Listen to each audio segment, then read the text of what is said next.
The collaboration conversation is brought to you by Project Brickworks, the new arts ministry dedicated to equipping Christians to use their talents and gifts to bring others into a relationship with King Jesus. We created the collaboration conversation as a way for Christians to share about their upcoming projects and how they are using the gifts and talents that God has given them.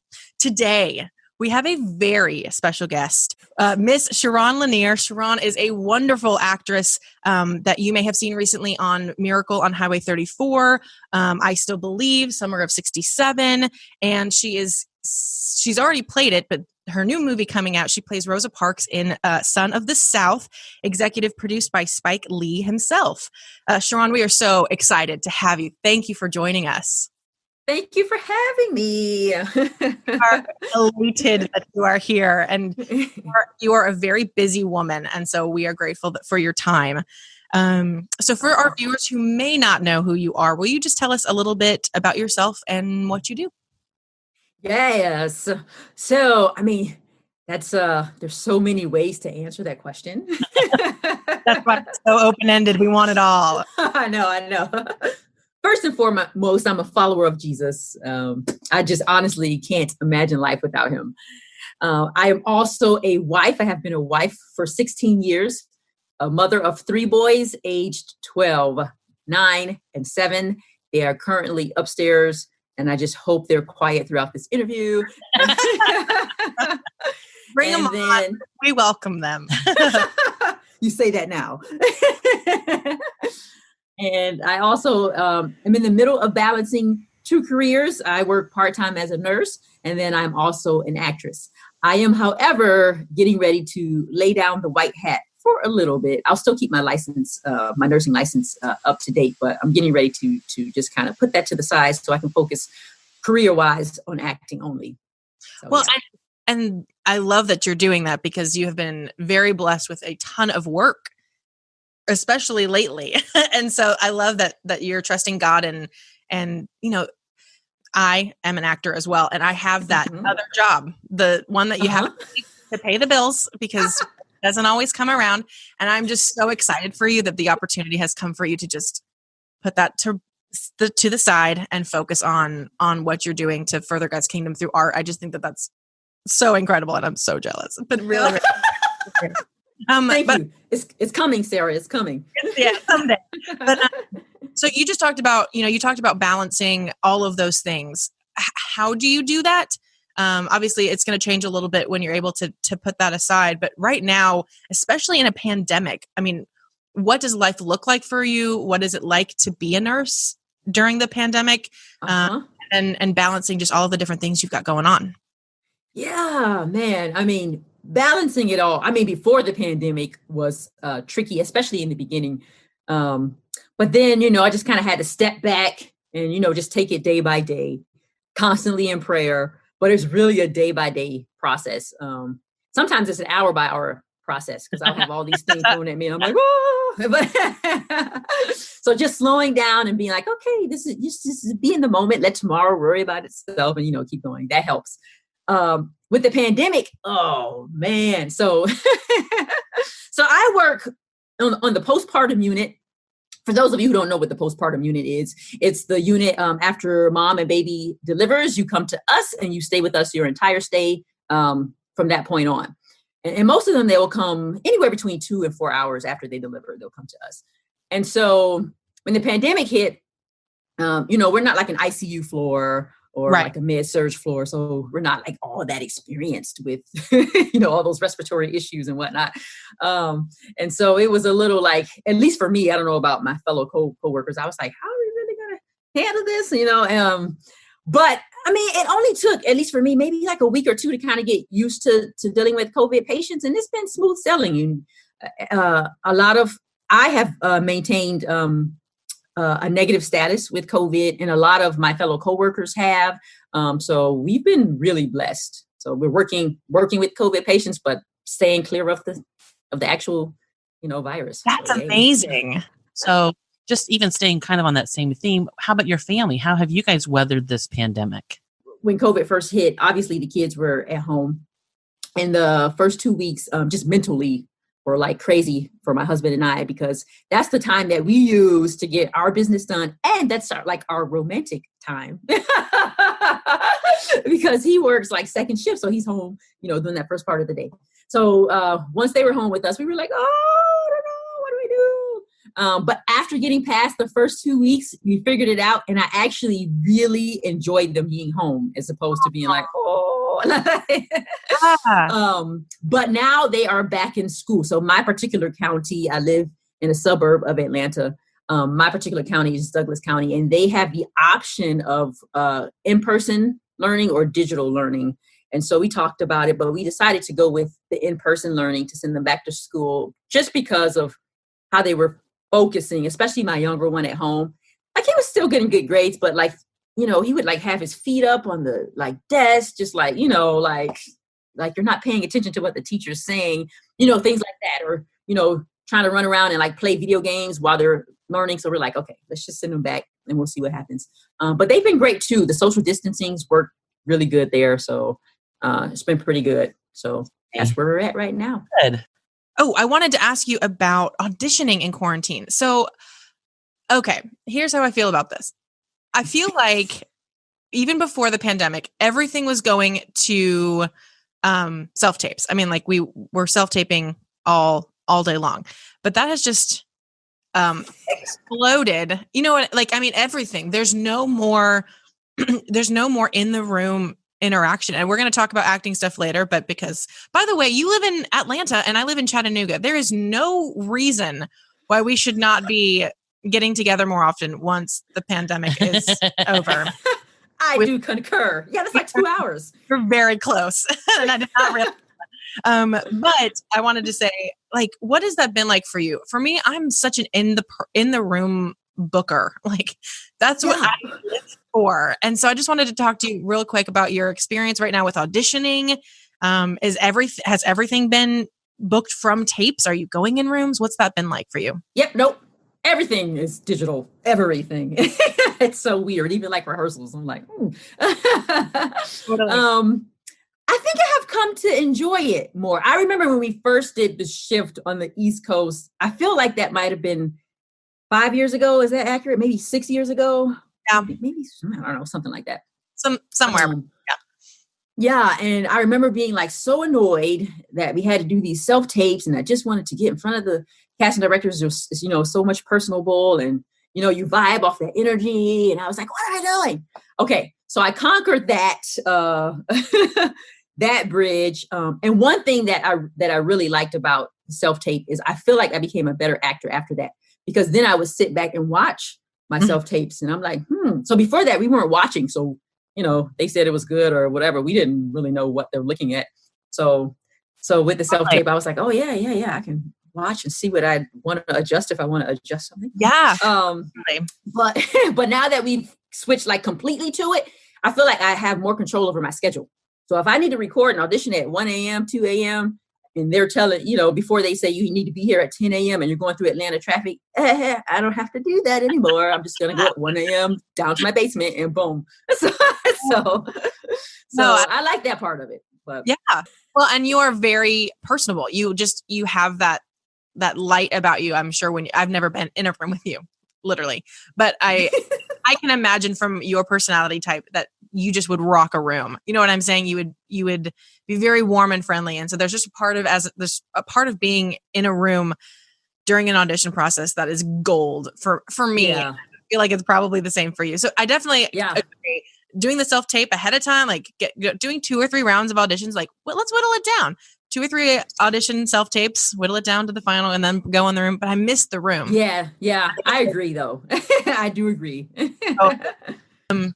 As we mentioned earlier in our little intro, Project Brickworks, which is our new ministry, is all about helping Christians either help them to discover what their talents and gifts are that God has given them, or if they already know what they are, help cultivate them into either their day job or a new vocation or whatever. It varies person by person, but we're all about spiritual gifts and talents. So I wanted to ask you, what are yours? And, kind of when did you find them out? What was that process like? I don't know when I discovered it, but I definitely think like one of my spiritual gifts stems from Romans, where they talk about like being an encourager. I think I'm an encourager. And I say that because like, even when I was younger, like people would always say how much I encourage them, even just by my smile. But I do like genuinely, like if someone is telling me something, I'm always like, oh yes, you should do it. Like I really feel in my heart, like, oh, like I want to help them like see that, you know, their potential and they should do it. So that I think is my gift. That's awesome. But I also think that ties into my acting gift. Because I like literally like want to be a part of projects that positively motivate people. That, you know, I told you guys about my mission statement. I don't know, maybe we'll talk about it later, but but basically if the project doesn't motivate someone in a positive way, it's like, I don't even want to be a part of that. So like the encouraging and the acting kind of go hand in hand. Well, on social media that you recently joined a new organization called the Sisterhood. And it sounds like that might be this project that you're like talking about now, where you see some potential and you really want to get involved, that kind of a thing. And it seems like it kind of aligns a little bit with what we're doing, just trying to encourage folks to live lives to God's glory. Can you tell us a little bit about this new organization? Yes, it's called the Sisterhood, and it was started by Venus Monique. For those of you who aren't familiar with her, she's one of the lead characters in Vindication, if you're familiar with that faith-based TV show. That show like breaks the mold in the faith-based film world. Absolutely crushing it. It's amazing. Anywho, so Venus put together a group of ladies so that we can, I want to say there's 8 of us. I think there were 7. Yeah, there's 8 now. And we basically are mentoring these young women. So high schoolers to college aged, just basically helping you to be all that God has empowered you to be. And so we link arms with you, and we'll have like guest speakers throughout the month to come and impart knowledge into you. But then we're also the mentors to where if you have any questions or anything you're struggling with, we help you get through that. So it's pretty cool, pretty neat program. I'm like, we just started. So I'm really looking forward into like actually like diving all the way in. Oh, that is incredible. Well, keep us posted on how that's going. For sure. Awesome. Yeah. I love that. Will do. So transitioning a little bit to your career as an actress, which we've touched on, but I did want to read your mission statement. So Okay. from the bio you sent us, and I just think it speaks volumes about who you are and your heart. And so I just wanted to read this to the listeners. Sharonne's goal is not to simply entertain, but she says, quote, I am an actress who will use my God-given talents to positively motivate people. I seek to participate in productions that aim to teach and enhance the joy and integrity of people's lives. I will leave this world knowing I contributed to making a number of people's lives easier to live. I know, that's awesome. I mean, okay. I just can't speak enough about what that says to us, and I hope to our listeners about where your heart is and the projects that you take on and all of that. And so while I know that we haven't worked with each other yet, and I highly emphasize yet because I'm willing that to happen. Amen. That's right. I just so admire your talent, your heart, and your encouraging smile. Whoever said that to you the first time is super right. Your smile just brings so much joy and light. And so I just really admire it. And I don't know this story very well, so I wanted to ask for me, but also for our listeners, just how you got started into acting and how it's led to this just incredible career that you have. Yeah. So it all started in 4th grade. I had this teacher. Oh man, amazing teacher. And she was one of those, we all have them, I think, at some point, from elementary to high school. There's always just one that really kind of pushes you to be all that you can be. And this was my one. So in 4th grade, actually our whole entire school had a oratorical contest with Dr. Martin Luther King's I Have a Dream speech. So it was voluntary. Like, if you wanted to do it, you could do it. But for this teacher, she was like, no, every single person in this class is going to learn this speech. We're going to do it in class. And then from there, we can decide who goes on to the big thing. So I was like, okay. And I had never done anything like that before. So I did it, learning the speech. Well, I don't know. I just connected with it. Went on to do the competition and then won the competition. We did it again in 5th grade, as a matter of fact. And I had the same teacher. She moved up a grade with us, and I won it again the second year. Yeah, that's awesome. But what was really amazing about the whole process is when we did it, we had older people in the audience, and I just remember like their faces and how like in tune, and I guess how much they appreciated it, and that moved me. And I was like, I think I want to, do something like that with my life. So that's where it all started. But I will say it's weird though. That's where it started, right? But I really didn't like do much with it until college. So I would do like church skits and, things like that. But I just kind of didn't dive into it. For whatever reason. Well, I know why. I think I was like more focused on academics and stuff. I was like trying to be super smart. So like, so I didn't want to take on too much extra weight. And back then, like going to like college and high school was very rare. I did that whole dual enrollment thing. It's like so common now, like every kid does it. But back in my day, I'm saying my age here, back in my day, that was not common. So, so I focused more on that. You were super smart. So I was focusing more on that. But when I went to college, I was like, now we're talking about life changes. So that's where I started studying theater. And it's funny because my freshman year, I did the Bachelor of Arts track for theater. I don't know if people are familiar with that, but when you do that, it's like a general track. Yeah, you got stage, construction, and all of the different things that go into theater, not just an actor. Yeah, so right. So you're not focusing on anything specifically. It's just kind of all of it. And so after the first year, I quickly discovered that was not what I wanted to do. Like I should probably do performance. And then I decided I should do performance. Then I was like, but wait, I'm probably going to need money and I'm not going to make a lot of money in theater. Should I do this? So I had this conversation with my mom, and she was like, Sharonne, God puts visions and dreams in your heart for a reason. Don't run from it. So I switched to the performance track and went full on. And here we are. And I didn't need money in. Yeah. I will say, because we did talk about nursing, I will say people are like, well, you just still did both careers. That's true. But let me say this.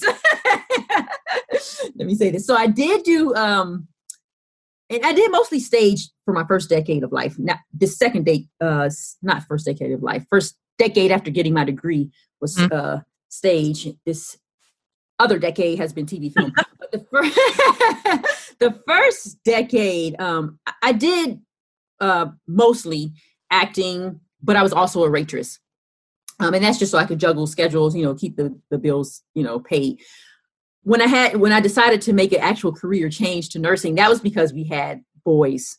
And so my husband was holding down most of the weight. We bought this new house and I just kind of felt bad. And I was like, I need to help him. So that's how that all came about with the nursing. But I've only been nursing for about 5 years, and we are now situated with our bills. And so, back to acting. Back to acting. Well, and you're very busy. So that's a good thing. Yes. We totally had that conversation that you and your mom had about, well, I know that I can't make any money doing it, but this is what I want to do. Yeah. And it's amazing, right, Sarah? There's nothing like it. There's nothing like it. Like I can be on a shift at 12 hours at the hospital and just at some point start to become miserable, but I can be on set for like 16 hours and I'm like, this is great. Like, we don't want to, there's more scenes in the film. Let's just keep going. We can do that. But totally. And that's how you know you're calling. Boom. That's right. Okay, so let's transition and talk about some of the incredible projects that you've been working on that have been released this year or that are about to be released. And the first one I want to talk about is the faith-based film Discarded Things, which is out on PureFlix right now for anybody who is listening. And I want to show a quick clip from that film. We're having problems with our organization. Daniela's caseworker is harassing them. They think they should send Daniela to another facility to have her baby. And that's a bad thing? Yes. The place they're trying to send her to only cares about the funding. The kids, they don't matter. And I hate to say this, but she'd be better off at home than at that place. Conditions alone are they're horrible. Well, don't you have a say? The majority of our funding comes from the organization. We do what we love, but what they say goes. We both watched this film this week and we loved it. And so congratulations on having that be released this year on PureFlix. I know you guys did some festival circuits as well. Do you want? Yeah, I was thinking there are some really tough themes, and there are times when it's like, heart wrenching. But this work is so important. But what I was wondering is, as you're looking at different projects, what drew you to this story? Well, first of all, and I saw it on Actors Access for those actors out there, you know what I'm talking about. And I saw the name Karen Abercrombie attached. I'm like, whoop. So that was the first peak of interest. Yes. And learning that it was like her new company and it was going to be like her first feature film. Okay, so I submitted, got the invitation to audition, and then when I got the sides and saw, where the story could be heading, you can only see so much through the sides, but totally. I could already tell that this was like super juicy and it was going to be great and have a great message. So then that's when I was like, I would love. Totally. Did the audition and heard nothing. Like for a month or maybe 2 months, anywhere between a month and 2 months. And at that point I was like, oh, and I still kept thinking, you know how you can let projects go? Like you can audition and not hear anything and you're like, oh, whatever. You don't even remember it. But this one I remembered and I was like, You had to let it go. And it's you hadn't let you go yet. Yeah. And then I just randomly got a message saying, welcome to the cast. And I remember that day too, because I was like screaming in the house. And my youngest son was home at the time. And he was like, what are you screaming about? You booked that from the tape? Yes. Never did in person. Never did it in person. Yeah. Well, so I was thinking back to Karen. She's this powerhouse, talented woman. What was it like working with her? Oh, man, she's phenomenal. And a lot of what you see on screen, I know she's playing, characters, but a lot of that is her real life. Even just in having conversations with her, she's so and she's one of the people I really admire, her and Cameron Arnett, kind of like my two people that I look at and kind of want to train after, because they're so devoted to God first and then career. And they're so successful and they're not shy about it. They don't try to hide anything. It's just amazing to see all of that in action. We need more people like that to be look, don't just say it, do it, be it. Totally. And I like that you said that they don't shy away from their success, but they also always attribute their success to the Heavenly Father. And you know what I'm saying? Yeah. Always with the humblest of hearts that when they are talking or speaking about their success and their careers and stuff. And I also have them as role models for what I would like to be. Another thing that I think we should point out about Mrs. Karen Abercrombie is that she is not as serious as you think she is. That seems serious. She seems serious. I know. She's a total goofball. I love it. And she sings all day, on set. I was like, wow. It was just really cool to see, she's still serious, but just the other side to where it's no, this is fun. Crack jokes. It's great. Oh my gosh. I love that. And someday I hope to just meet her. Yes. Work with would be great, but just meet. No, you will. She actually has a couple of other projects that she's working on. So there'll be plenty of casting opportunities. And it's good stuff too, Sarah. So oftentimes when you're on set, things happen that are either life-changing or you make a new friendship or you're out of your comfort zone. But I feel like every time you're telling a different story, something happens. Do you have any of those kind of life, changing stories from that film? So on the very first day of shooting, I don't know, I guess I was probably I wasn't a nervous wreck, but in a more nervous state than I normally would have been, just because I was so just so in awe that I was going to work with Mrs. Karen Abercrombie. Well, and you had waited a whole month to hear your way up. Right. Exactly. So that first day of shooting for me, like there were like all of these compliments going around about like how good you did that scene. And, oh, I thought that was, you just nailed that on the money and blah, blah, blah. None of those compliments were for me, like not a single one. So and so I remember at the end of that shoot day, going back to my car and being like, am I good for this role? Do I suck? I didn't get one compliment. And then it was almost like the Holy Spirit was like, just stop it. Like, you're not doing this for compliments, like at all. Like, you do the best that you can, and then you trust the rest to me. So we had that conversation in the car. And then I also called my mom. Can you tell she's like my little wisdom nugget? Yes. So, and we talked about it some, and it just reconfirmed, obviously, what the Holy Spirit was saying. But I felt such a release. And I think for me, that was a defining moment in my life to where now, and we shot that in 2018. Okay. I don't know. Ever since then though, like I've shifted, like whenever I'm on set, I don't need anybody's compliments. And sure, I'll still get them, but I don't need it. And it shouldn't ever be about that. And that even trails over to like awards when you're like, oh, like I want a Best Actress award. Nah, it's not about that. Like, they're nice, but it's not about that. Like, are you doing the best that you can, and are you trusting God? And are you really giving it to Him, or are you at the mercy of what people are going to tell you? So yeah. And go ahead. So, I was going to say, funny thing is, the very next day, then I got all these compliments, and I was like, That is totally how it happens. And you're so right, because if you, this is a very hard lesson for actors to learn, but the sooner they learn it, the better, especially Christian actors. But the more that you base your self-worth and your acting ability on accolades and on compliments, the sooner you will fail, just from it. Like, you won't be able to do this from an emotional standpoint. It's a very hard industry to be in. And so, especially for Christians, to find that worth in the sharing the gospel and the message of the film, and that you're doing God's work through this, like, that's what it's about. And that's the only way you're going to survive this industry is to keep him at the focus, for sure. I love that. Amen. Well, so let's segue here. And we've just finished the holidays. And so we really needed to talk about the Christmas movie that came out, Miracle on Highway 34. And it's currently available on Amazon Prime. And is it okay if we go ahead and show we're going to show the trailer for that now? Yep. Let's show the trailer for that.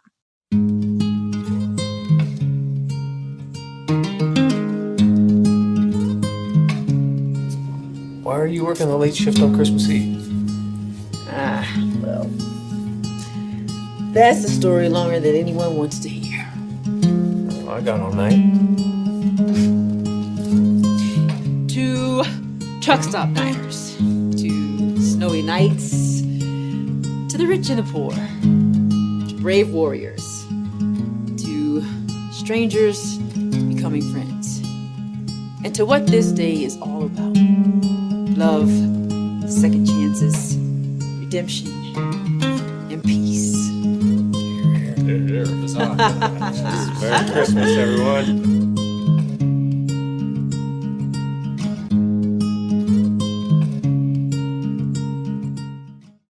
This was such a sweet Christmas movie. We loved it. And, and in a stark contrast to Discarded Things, you were in like 96% of this movie. Yep. Literally the only scenes you weren't in were in the car with the couple. So I wanted to talk to you about what it was like to have the lead role in a film. Was there more weight to that for you? Did you feel that pressure to every day on set the tone for the day? What was that like for you? Yeah, it's a little different. And it's funny too, because when I auditioned, I didn't know she was the lead. I just thought she was really just the lady in the diner, She's the lady in the diner. Like, so it was hilarious. After I got the whole script, I was like, oh. Kind of held all of it together. Yeah. The whole story. Yeah, totally. Yeah.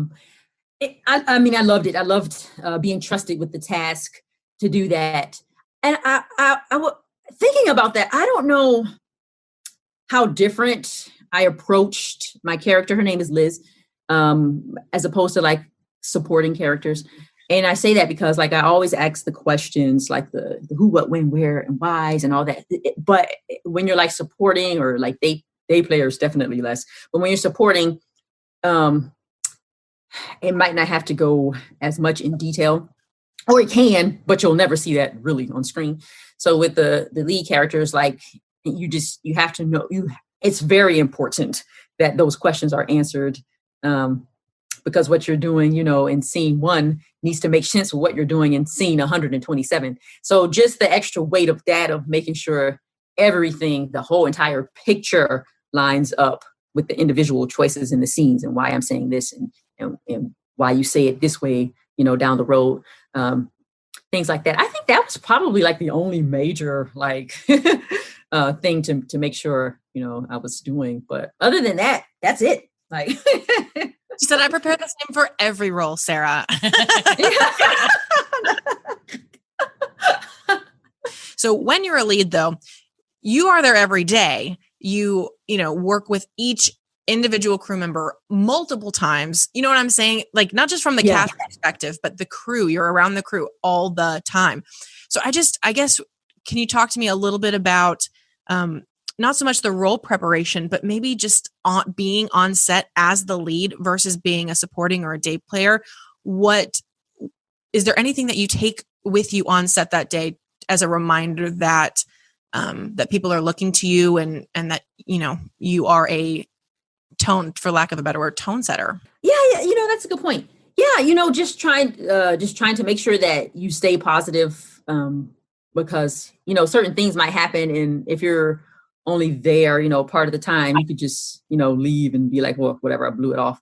But I guess when you're constantly there, you want to remind yourself to not let those things bring you down. I mean, in the case of the Miracle on Highway 34, though, I didn't really have those moments. I mean, it was just a good set all the way around. But I was very aware of keeping my energy up, because like we was, like I was in every scene that we were shooting, like for the day, basically. And so making sure I got the proper rest and the proper nutrition, just to have the energy from, whatever time we started. I think we did night shoots. So the whole film takes place at night. So that would make sense. Oh, yeah. Right. That's true. No, that's exactly what I was asking. I think energy is a huge part of it. The energy you bring to set that day, just as you, but then also as soon as the cameras are rolling, the energy you bring to the role, and having to maintain that throughout an entire shoot where you are working every day and you are in 95, 96, 97% of the scene. Another little nugget too is to make sure that you're eating when you get your breaks as the lead. Because when you're like on standby, you can just go to the crafty table like all day or whatever, just get a little bit here, get a little bit there. But when you're like on screen the whole time, like you don't have a time to go to the crafty table. You just better eat when your lunch break is there, little things like that. I miss crafty tables. That's what I know. Okay. And so let's, last but not least, we want to talk about the new movie that is coming out soon. And I hope you'll have more information for us about that. But let's roll the trailer for your upcoming film, Son of the South, starring you, Lucas Till, Lucy Hale, and Cedric the Entertainer. And of course, executive produced by Spike Lee. Let's roll that trailer. This is June 22nd, 1961. Can you recall your earliest memories of race? You grab that bat and you do what's right. I don't think so. This is in your blood. All right, this is where you belong, boy. Montgomery's a pretty town. With a pretty ugly side to it. Get out of here! I was in a riot and I walked right through it, unharmed. What is the point you're trying to make? Maybe I could go around college campuses talking to students about the Negro cause. What the hell do you think you're doing? Son, I'm starting to wonder if you are aware of the poison in the apple that you have bitten into. You know this movement is about more than just voting rights. We're trying to change the world. You want to jeopardize your whole life for some grand principle? Isn't that what they're doing? Some of these old boys around here, they really mean to do you some harm. Oh, I bet you ain't happy you came to Montgomery now, boy. So what's gonna happen next? Let's start a revolution. We continue on. Let's start a revolution now. Won't break and we won't back down. But we're still breathing. This feeling too strong. We've been down for too long. What you supposed to do when everybody wants you gone? You gotta draw the line somewhere. You stop right now. They're gonna kill him. This is for the memory. All my people next to me. They could take your lives, but they'll never take a legacy. There's gonna come a time when something really bad happens, and you're gonna have to decide which side you're on. Not choosing is a choice. Let's start a revolution. Let's start a revolution now. We hold the moral high ground. Ain't you supposed to be nonviolent now? I'm having a real big problem with that right now. Back down. Can't stop us now. Oh. I mean, come on. This trailer is so good. It is intense.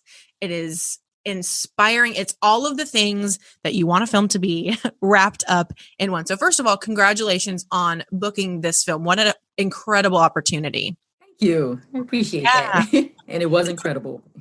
I bet. And so I want to hear literally everything you can tell me about this film. I'm sure that there are things you can't. But let's start with the audition process.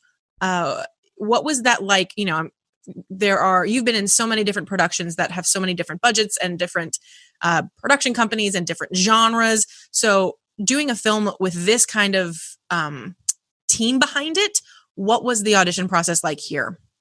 Mm-hmm.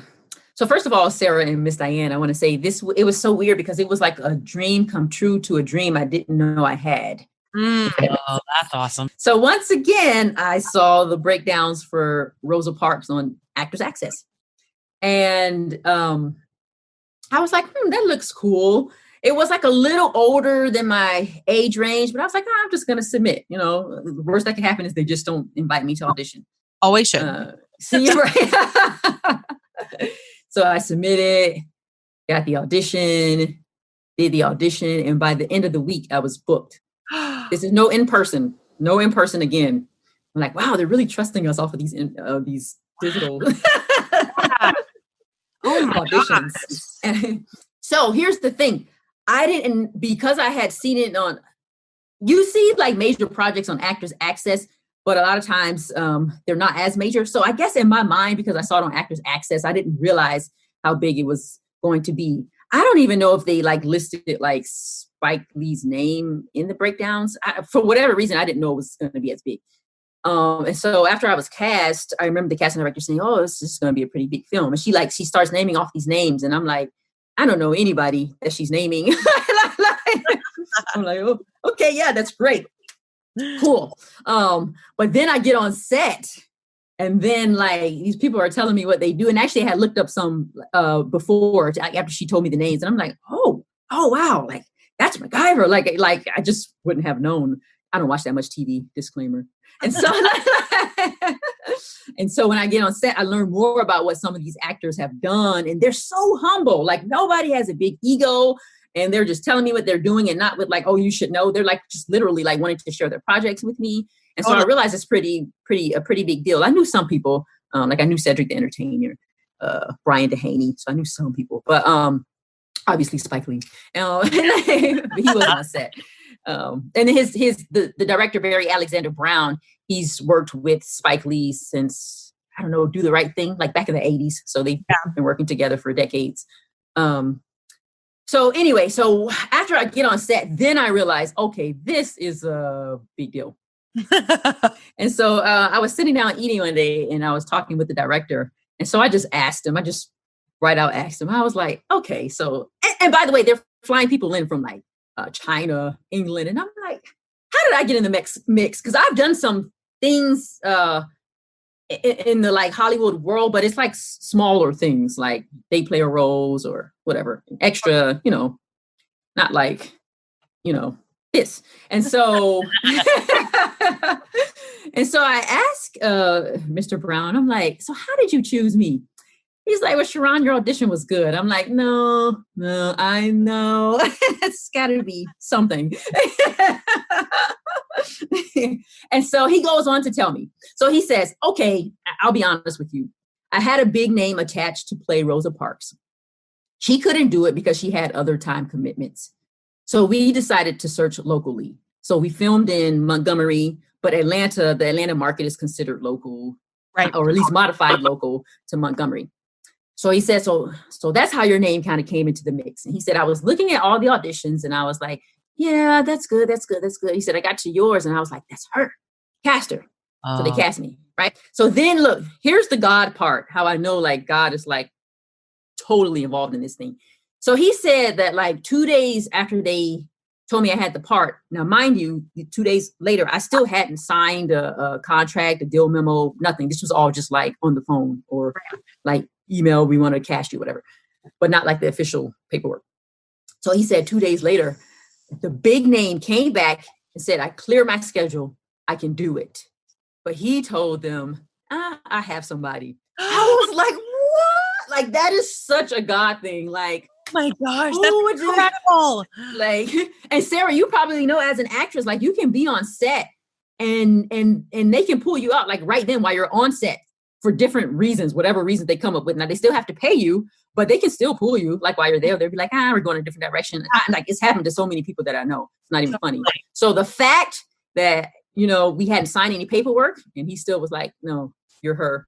You're Rosa Parks. I love that. Wow, that's a great story. That is incredible. Oh my gosh. And that's also a testament to him, like knowing what he wants and sticking with it. And like, you know what I mean? There's an integrity, there's an integrity element to that. And I love that. That's so cool. So much respect for Mr. Brown. So much respect.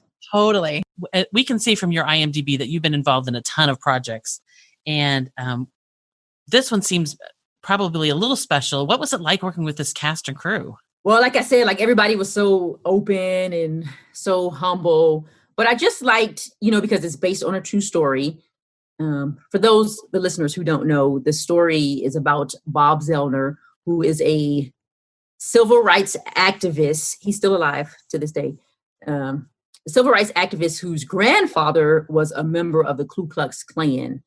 So he switches to the side of, I'm going to actually fight for equality. And so the movie is literally about his journey. And as Rosa Parks, I'm only in about the first 20 minutes of the film, but in real life, Rosa Parks, Martin Luther King Jr., and Ralph Abernathy helped to push Bob Zellner into his destiny. And so that's kind of how we come into play. They don't portray Dr. Martin Luther King Jr. in the film. It's just Ralph Abernathy and Rosa Parks. So Ralph Abernathy is played by Cedric the Entertainer. And then me. But I liked how every single person realized the weightiness of the story. And actually, Mr. Bob Zellner, he came to set one of the days that I was there. And so just like being around a live legend hero was just so inspiring. And it just, yeah. So there was just extra little like, wow, like we're telling this historical story that really helped people in real life. It's just beautiful, And Mr. Brown is a pleasure to work with too. Well, and it's such a once in a lifetime opportunity. Films like that, films like this don't come around often. And I'm so excited for you that you got to be a part of that. And that's incredible. And don't you think, I think it's kind of funny too, that it all started with my Martin Luther King speech. Absolutely. thought about that. That's right. God works. I'm telling you. Well, okay. So talking about playing such a historical, incredible person. Once upon a time, I did a film called Fat Chance where I played it was based on a true story. Okay. So there's, more work that I had to put into that because you want to do the person justice and you want to tell their story well. But just to be clear, I was not playing Rosa Parks. I'm like, that's such a different, we're talking about not just in like a different ballpark. That's a different game. And so I just wanted to talk to you about your process of playing such an important person in the world. And you know what I'm saying? Like, what was that like? What kind of extra prep did you do? Did you do any extra prep? And just talking about the weight of playing her. Yes. Playing Rosa Parks. There was, a certain weight that I carried because it was Rosa Parks. I think like when I was first cast, it was all like, yay. And then I was like, wait, I have to do this. And I want to do her justice. Totally. You sit back and like the reality sits and you're like, oh, wait a second. Totally.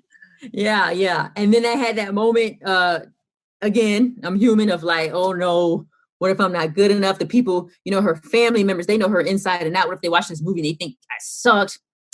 I had to let it go. Once again, let it go. Just give it to God. Amen. Okay. So I let it go. And then I just began my research and learned a lot more than what I thought I knew. I was like, wow. She's just an incredible person. And what I thought was very interesting is, in my mind, she was just a quiet person who just kind of fell into, the moments of the bus boycott and all that jazz. But really, she was a very outspoken. If you go back and you can actually research some of her interviews on YouTube, and you'll see she does have a sweet, soft voice, but she's not quiet. She's a little fireball. And you can ask her one question and she could take that question and run with it for a whole 5 minutes. I'm like, I didn't hear the interviewer speak in a long time and she's still going. So she knew what she wanted and was very intentional about her fight for equality. So that was really like good stuff to kind of dive into. And so I just took that with me on set. And yeah, when I watched the film back, I feel like I personally did what I wanted to do with the role. So regardless of how other people may take it, I feel like I at least captured like the essence of what she stood for. And so, but yeah, that was very humbling to, Awesome. Yeah, it's totally different when you're just a fictional character, but you're like, oh, you just make it up. It's all open to interpretation. But when you're playing someone, not just, like I said, not just someone that really, not just a real person, but like someone who's so important. So Iconic. Anyway, yeah, so iconic. Yeah. But I love that. I didn't know that about her either, that because I always also, from what we learned in school, I've always kind of a very quiet person, but I love that. I can't wait. Literally cannot wait to see it. So tell us, can you tell us when we can hopefully see it? So we were shooting for a release date of September 16th, but our little friend COVID-19 continues to wreak havoc on schedules. Totally. And so the last I heard from the producers was that they were going to plan to theatrically release the first quarter of 2021. Okay. Which I think is interesting because I thought when we didn't release September 16th, I thought, oh, well, I guess it'll go to digital like Netflix or, all the stuff they're doing now. But I guess they really want a theatrical release if they're still holding back. So we'll see what happens then. And I'm glad that they're doing that. Lots of different films have been tested with, Mulan. They did that where they just went straight to digital. They just skipped the theatrical. And I'm sure they do a theatrical run with it when it's safe to do so. But I was curious to see what they would do. And I love that they're holding out. I'm sure that is not great financially, but I love that they're holding out. Because I think this film, especially right now in the climate we're in, is really important for people to see in the theater, be immersed in it, not have distractions of your house. You know what I'm saying? Right. Go there, be present, be immersed in the story, be changed, whatever that looks like. So I'm really excited to see that. And we will be on the lookout for release dates and things like that. And again, so much congratulations on thank you. Part of this film. I'm so excited for you. Just back a little bit more to some personal stuff, because one of the things that you mentioned in your bio that you sent to us was that you had recently connected with your Nigerian roots and your birth father. We would love Yes. to hear that story. Yeah. So my mom and biological father never married. He was in the United States for schooling, and they had a relationship, and he went back to Nigeria when he was done with school. And when I was about 2 years old, they lost contact with each other. And we had searched like throughout the years, and we just couldn't find him. But then like 7 years ago, and man, and actually this ties back into nursing school. I was in nursing school, and one of my classmates is from the same tribe that my father was from. And she's like, my brother's back home. I bet you he can find him. And he did. He contacted him, and he just gave him my information. He didn't give me his, like my friend's brother gave him my dad my information, but he didn't get information from my dad for me to contact him. So that way, like if it was weird and he didn't want to reconnect, he didn't know the story, it could just be like that. Totally. And so just out of the blue, one day he called, and that was the beginning of our lovely, magnificent reconnection.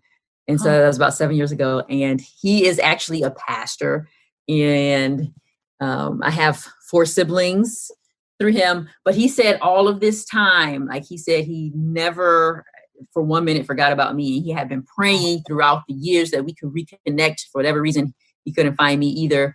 And so it's like a true answer to prayer. And he still says that to this day, like 7 years later. He still like gives God all the glory for our reconnection. And it's been so magical. Amen. And God connecting the dots like that. Amazing. Yeah. At the nursing school's brother to the same tribe. Right. Yeah, that's so agape.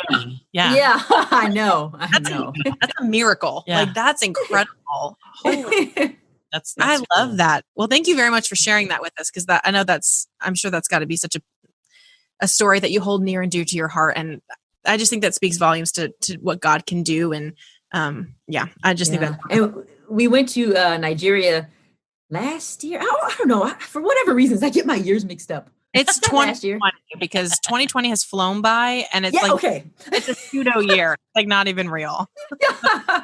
It was 2019. It was last summer that we went to Nigeria for the first time to see them actually in person, as opposed to, all this digital stuff.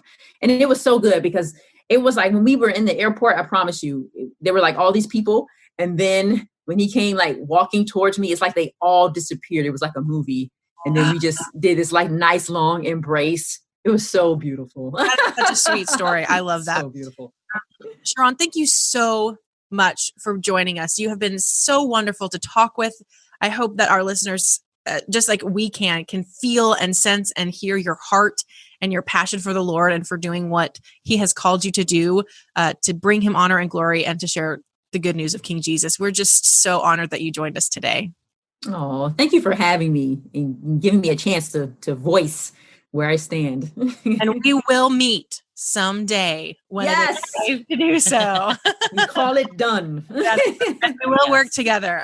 And it was very nice to meet you. Thanks for you too, Miss Diane. For more information on Project Brickworks and how you can get involved, visit us online at projectbrickworks.org. Follow us on Instagram, like our Facebook page, and if you're watching this on YouTube, make sure to hit the subscribe button, give us a like, and turn on notifications. If you're listening on Apple Podcasts or Spotify, make sure to follow us and give us a 5-star rating. We love you, be blessed, and we'll see you next time. Bye.